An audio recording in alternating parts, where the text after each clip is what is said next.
Welcome back, everyone. Well, we seem to do really, really well with these WatchMojo top 10s. Now, I know that there's a lot to be critical of, and we tend to talk sometimes about how they're really kind of surface level and maybe focused very heavily on America, things like that. But the fact is, these videos perform really well on the channel, and so it seems like this is the kind of stuff that a lot of people like to see. And it gives us an opportunity to look at history from a unique perspective. We're not focused on one topic. We're covering a broad range of topics that have some loose connection. So today we're going to take a look at their video, the top 10 huge events completely overshadowed by other events. I haven't seen the video, so I don't know what they're going to talk about, but just off the top of my head, a few things that come to mind. And not that these are necessarily all huge events, but just things that I remember being connected as happening around the same time that I always thought was really interesting. November 22nd, 1963, everybody talks about, everybody knows that's the day that John F. Kennedy was assassinated, but not a lot of people realize that's also the exact same day that the famous author C.S. Lewis died. November 22nd, 1963. When 9/11 happened, that was also right around the time that the HBO miniseries Band of Brothers premiered. I think the first episode had aired, and it was the week in between the first episode and the second episode when 9/11 happened. When Princess Diana died in, I think it was August of 1997. I remember that night vividly in my mind. My fiance and I were watching it, and but not a lot of people realized that like a week or two after that, Mother Teresa died, and that was a huge story. And then for me personally, one of my favorite Christian music artists is a guy named Rich Mullins, who was struck and killed by a truck, and that happened in September of 97 as well. Like those three deaths were all within a few days of each other. And I always thought that was interesting. But of course, for me, the big one as someone who studies the American Civil War is Vicksburg surrendering and the Union winning the Battle of Gettysburg happening on almost the exact same day. So Lee retreats from Gettysburg as the Union troops are marching into Vicksburg. And because of the victory at Gettysburg, Vicksburg gets overshadowed in history a lot because they happened at the same time. So I'll put the link in the description if you want to watch this without my commentary. Let's go ahead and dive into top 10 huge events completely overshadowed by other events.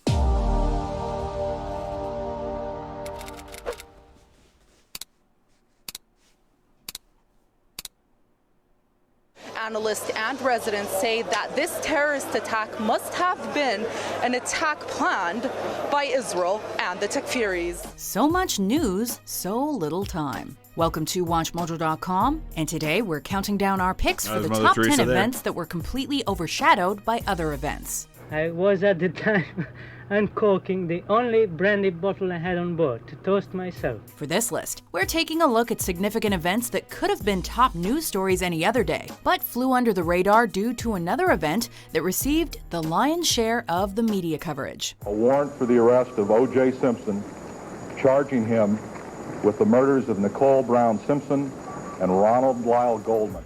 Let me just tell you, let's talk about that for a second. So the whole OJ Simpson thing, that was like one of the biggest news stories in my life. I mean, that was such a huge thing. And anybody who is old enough to remember the mid-90s remembers the slow chase on LA highways in the white Bronco with OJ in the back of it. But for me, I equally remember the moment the verdict came out that he was not guilty, because it was very racially divided as far as how people viewed that. Most of the folks that I knew who were African American were very supportive of the verdict, and most other folks that I knew who weren't thought it was a travesty. And there's been very few times in history where I've seen such a clean divide along racial lines over an issue like that. Like, there wasn't a lot of crossover. I was in college when they announced the verdict, and the floor that I lived on in the dorm that I was living on was mostly athletes, because I was an athlete in college. And so we had a lot of football players, a lot of basketball players on our floor. And I remember being in my dorm room, and the moment that the verdict was announced, like a bunch of the other athletes on the floor running out into the hallways cheering that he had been found not guilty, even though it seems like everybody had to have known that he had done it. So just one of those things. Number 10, the War on Waste, overshadowed by the 9/11 terrorist attacks. I don't remember that. On September 10th, 2001, Don Rumsfeld. Secretary of Defense Donald Rumsfeld held a press conference announcing that the U.S. Defense Department had been unable to trace $2.3 trillion. Rumsfeld came down on Pentagon bureaucracy, stating that wasted funds could be a matter of, quote, life and death. But this crackdown on misspending was stopped dead in its tracks the very next day. Tragically, 2 hijacked planes crashed into the World Trade Center on the morning of September 11th. Not a lot of people realize that whatever you want to say about Don Rumsfeld, and there's plenty to criticize with him, he was out there when the Pentagon was hit. He was out there helping. Like the Secretary of Defense was out there helping, doing what he could to help with the wounded, to help with evacuations, things like that. He was out there getting his hands dirty. A third was flown into the Pentagon, and a fourth crashed in a Pennsylvania field. Compared to the thousands of deaths on 9/11, the missing $2.3 trillion suddenly seemed like an inconsequential loss. The war on waste ultimately took a backseat to the war on terror, which cost an estimated $5 trillion. Number 9, the death of Groucho Marx, overshadowed by the death of Elvis Presley. August 77. I was 11 days old. The world lost a comedic legend on August 19th, 1977, when Groucho... So, August 19th, so I'm 2 weeks old. I was born August 5th of 1977. Elvis died on the 16th, so I didn't realize those two died just a couple of days apart. Groucho Marx died at the age of 86. I'm in a hurry. To the House of Representatives. Ride like fury. If you run out of gas, get Ethel. If Ethel runs out, get Mabel. Now step on her. His death was somewhat overlooked by the media, however, as Elvis Presley had died from a heart attack 3 days earlier. Elvis was only 42 years old, and arguably the biggest solo musical artist in the world, and his death triggered a massive outpouring of emotion from fans worldwide. While Elvis had never really left the limelight, Marx had become an elder statesman of comedy and vaudeville, and as such hadn't really been in the spotlight for nearly a decade. When you get through with Heartbeat, you can start on mine. If that isn't... Wow, that's 1933 there. That's crazy. So, yeah, it's one of those things. I think we have a lot of folks like that, right, where you hear that they died and you're like, they were still alive? Like, sometimes we don't even realize that they are. We've got some big stars that are nearly 100 years old that are still alive today. So I think that's probably what happened there is that he hadn't been in the public eye for a while. Everybody's focused on Elvis, and people probably just really, unfortunately, didn't give much of a thought to a guy who is a legend in comedy and film. And then, son, I don't know what is. While both men left behind rich legacies, media attention tended to latch on to the younger, charismatic, and revolutionary figure that was Elvis Presley. Number 8, the Beirut terror attacks, overshadowed by the Paris terror attacks. And we are coming back on the air right now with more on that horrifying night in Paris. Police have now confirmed at least 4 attacks. When ISIS bombed a local refugee camp on November 12, 2015, Beirut, Lebanon suffered its most severe terrorist attack since the Lebanese Civil War. With 43 total casualties, this tragedy likely would have been all over the news and social media if it weren't for another act of terror committed 1 day later. On November 13th, ISIS bombed Saint-Denis, a northern suburb in Paris, France, leaving 130 people dead and hundreds more injured. Given the higher death toll, the Paris attacks caused many people to forget about the Beirut attacks. I think a big part of that is there is a heavy focus in Western media on Western events. It's not a justification, but it's supply and demand, right? People in Europe and in the Western Hemisphere are going to tend to tune in more if it's an event about something that happened in Europe and in the Western Hemisphere. It does not make it any more important. But look at just what happened with the implosion of that submersible that went down to the Titanic at the same time that hundreds of people died on a boat in the Mediterranean, which nobody really talked about because they were all talking about the 5 people who died and the one in the West. Nevertheless, there's no denying these were 2 incredibly dark days for humanity that mustn't be ignored. Number 7, the Doctor Who pilot, overshadowed by the death of John F. Kennedy. Although Doctor Who would develop a passionate cult following over time, it had the misfortune of premiering the day after 3 influential individuals died. On November 22nd, 1963, fantasy author C.S. Lewis and novelist Aldous Huxley passed away.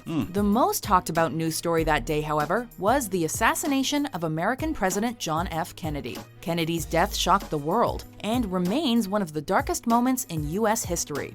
From Dallas, Texas, the flash, apparently official, President Kennedy died at 1 p.m. Central Standard Time. Coverage of the assassination briefly delayed the debut of Doctor Who the next evening and led the BBC to repeat the episode the following week. That's so crazy that Kennedy's assassination coincides with Doctor Who, which is this long-running show, right? And one of the most popular miniseries of all time, Band of Brothers, coincides with 9/11.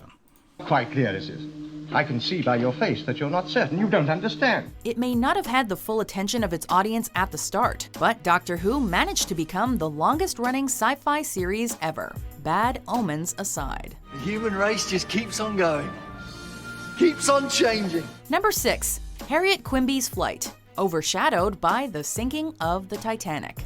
In addition to being the first woman in the United States to attain a pilot's license, Harriet Quimby was also the first female aviator to fly across the English Channel. Taking off in Dover, England on April 16, 1912, she reached her destination in 59 minutes, landing on a beach in northern France. But where Quimby successfully completed her voyage, the same could not be said about the RMS Titanic. After hitting an iceberg, this passenger liner sank in the North Atlantic Ocean on April 15, 1912, claiming over 1,500 lives. Overshadowed by this disaster, Quimby never got her moment in the sun. Wow. And it's always fascinated me that, at least for American history, 2 of the events that we most remember, the Titanic, it was on its way to New York, so it's connected to American history, and there were a lot of Americans on board. But Titanic hits the iceberg on April 14th, sinks on the 15th. Abraham Lincoln was shot on the 14th, died on the 15th. So those 2 anniversaries are always so closely linked, at least in my mind. Died in an aviation accident a couple of months later, leaving many to consider her an unsung hero. Number 5. The death of Mother Teresa, overshadowed by the death of Princess Diana. Mother Teresa and Diana, Princess of Wales, had a great deal in common, helping to raise awareness of leprosy and HIV/AIDS. Princess Diana notably visited Mother Teresa at a New York convent in June of 1997. On August 31st, just a couple of months after the meeting, the 36-year-old Lady Di died following a car crash in Paris. Less than a week after her untimely death, Teresa passed away due to heart failure on September 5th. But with the public already coping with the sudden loss of Diana, Teresa's death didn't receive nearly as much media attention. Yeah, there's a lot of reasons for that. Again, there's the West versus East thing, right? Mother Teresa spends most of her life in India, serving people there. She's also, I think, in her late 80s at that point. So a much more natural, much more kind of expected death than Princess Diana, who's in her 40s and who dies being chased by paparazzi in a very violent and very tragic and unnecessary sort of death. So we tend to focus on the more sensational anyway. Nonetheless, these 2 women are still remembered for their dedication and compassion, ultimately making the world a better place. Your candles burned out long before. And if you're not familiar with this, Elton John takes his song Candle in the Wind, which was originally written about Marilyn Monroe. The first line is, "Goodbye, Norma Jean, though we never knew you at all, you had the grace to hold yourself while those around you called." So he rewrites the words, and the beginning goes, "Goodbye, England's Rose," and he performs a version of it about Princess Diana, and it became a huge hit in the aftermath of her death. Oh, your legend ever will. Number 4. A man rowing across an ocean, overshadowed by a man walking on the moon. As I'm thinking about it, I do this sometimes after I start the next thing. I don't know if Elton John actually wrote those words, because Elton John doesn't typically write lyrics. I think his writing partner does that. Bernie Taupin, is that his name? He usually writes the music. So it may be that Elton John wasn't the one who wrote those words. I don't know. John Fairfax became the first man to row solo across an entire ocean, with the journey taking 180 days. Starting his adventure at the Canary Islands, Fairfax crossed the Atlantic and arrived in Florida on July 19, 1969. Unfortunately, this just so happened to be the day before Neil Armstrong and Buzz Aldrin became the first humans to land on the moon. Now, here's the deal with that one, right? Everybody knew when this moon mission was happening. It's not like some events where they're unexpected and they happen. Everybody knew this was happening, so all credit in the world to a dude for swimming across the ocean, but man, pick your time a little differently so you don't get overshadowed. One small step for man, one giant leap for mankind. Armstrong's... Just as a side note here, and I share a birthday with Neil Armstrong, and we're both from Ohio, but he claimed for the rest of his life that what he said was, that's one small step for a man, one giant leap for mankind, and that the got cut out. One small step for man might have eclipsed John Fairfax's crossing, but his incredible feat didn't go completely unrecognized. The Apollo 11 crew themselves sent Fairfax a congratulatory message, stating, quote, "As fellow explorers, we salute you on this great occasion." Nice. But few others took notice. Number 3, the death of Farrah Fawcett, overshadowed by the death of Michael Jackson. 2009. Following a battle with cancer, Farrah Fawcett died on June 25, 2009. Although Fawcett's deteriorating health was among the most widely discussed topics in the news, she ultimately had to share the spotlight with Michael Jackson. So this is another example of an expected death versus a very unexpected death, right? Michael Jackson dies of I think it was a fentanyl overdose. He was using it, or propofol maybe it was, to help him sleep, and it killed him. He was preparing for a tour when this happened. Farrah Fawcett had been widely known to be in very bad health. Who was pronounced dead that same day. While Fawcett was still heavily mourned, the king of pop's passing dominated popular culture. MJ's death was front page news, but Fawcett's was relegated to back pages and entertainment sections. Worse still was the Oscars in Memoriam segment the following year, which featured Jackson but saw Fawcett controversially excluded. Interesting. Number 2, the 1994 NBA Finals, overshadowed by OJ Simpson's car chase. I was at church camp while all of this was happening, so I didn't even get to see it all live. The idea of a Major League Final getting overshadowed might seem unthinkable, but that's exactly what happened during the telecast of the 1994 NBA Finals. Knicks and Rockets. On June Rockets. 13, 1994, O.J. Simpson's ex-wife Nicole Brown Simpson and friend Ron Goldman were discovered murdered in Los Angeles, and O.J. quickly became the prime suspect. Simpson was to turn himself into police custody on Friday, June 17th, but instead fled in his white Ford Bronco, triggering the now infamous low-speed chase. And he was sitting in the back, I think, holding a gun, talking about taking his own life. He was not driving. Think of your kids. Please, just toss it out. You're scaring everybody, man. I'm not going to hurt anybody. I know you're not going to hurt anybody, but I know you're not, man. I'm just going to go with me. With CNN, ABC, and CBS covering the live events, NBC followed suit, interrupting Game 5 between the Houston Rockets and the New York Knicks. While the game was still aired via split screen, the juice breaking loose was Think about that. You finally, you achieved the pinnacle of your sport, and you're in the NBA Finals, and they're relegating you to a little picture-in-picture because they're following OJ Simpson in a low-speed chase running from police. The bigger story. Before we get to our top pick, here are some honorable mentions. And they may mention this one too. Speaking of sports, I don't remember what year it was, but it might have been the early 90s, 93 maybe. There was a World Series game out in California that right in the middle of the game there was an earthquake, a pretty major earthquake. So Kirk's looking at me and he's saying, they're going to kill that guy. They're going to shoot him.